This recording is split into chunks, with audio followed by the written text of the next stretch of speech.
begin at the beginning. It is spring, moonlit night in the small town. Starless, Bible black, the cobblestones silent, and the hunched quarters and rabbits wood, silently, invisibly, limping down to the slow black, crow black, fishing boat, bobbing sea. Oh! What an opening! I mean, what is it, by the way? Anybody who can tell it? Halloween. Dylan Thomas's Under Milk Wood. Possibly the most beautiful opening of any book in the history of English literature, ladies and gentlemen. Welsh literature? Worldwide English literature, written in English language by Welshmen. It is true. But so beautiful. And just like a book, a speech also has to have an opening that captures the imagination. The structure of a speech is really very simple. It's just an opening body conclusion. Think of the human body. Right? The opening is the head, the conclusion, the feet, and in the middle is the body, preferably perfectly and tightly toned. But of those three parts of the speech, it is the opening and the conclusion that is the most important. Why? Because it's the opening that needs to grab the attention of the audience, and it is a conclusion that is the last thing the audience will remember about the speech. The opening needs to be dramatic, and the conclusion memorable.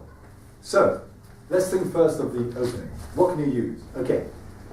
Well, you could use a quote. I can't believe that George missed my opening. Unbelievable. That was poetry, George. So the quote, the opening can be, for example, a quote like I used earlier, the one that George missed, or it could be a question. It could be a question to the audience, to get the audience involved. Or it could even be a loaded question.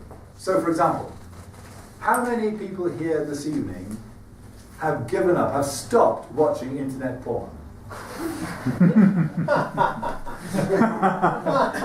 mean, they don't know what to do, right? So, I mean, but at least it gets the audience involved, you know. Or another form of opening is you could try a song. So, for example, a few years ago, I was giving a speech on personal goal setting. So I kicked off with a Rolling Stones song, obviously. No, you can't always get what you want. Whereupon, I was heckled by somebody in the audience who shouted out, "Not bloody surprising with a voice like that."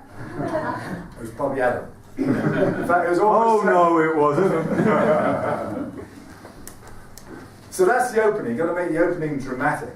And then there's a conclusion. The conclusion has to be memorable, because it's the last thing that anybody hears from you. It's the last thing that anybody in the audience hears, and particularly, of course, in a contest, it's the last thing that judges hear.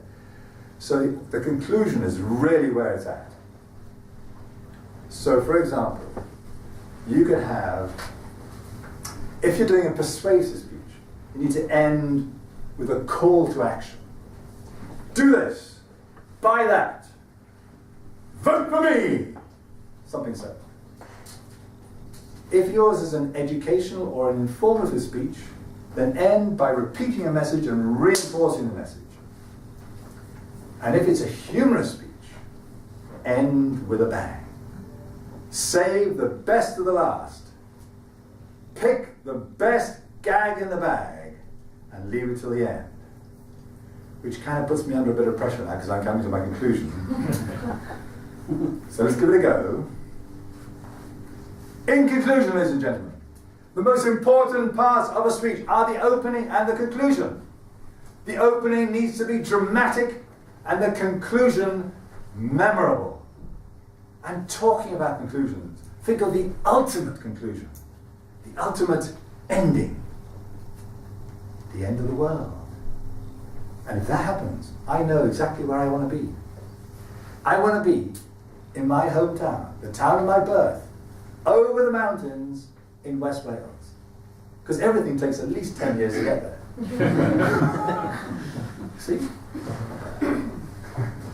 And talking about dramatic openings, ladies and gentlemen, it is my great honour to hand over the meeting to the gentleman who's going to be your Master of Ceremonies for this evening, that dramatic, dynamic Didier Ryan.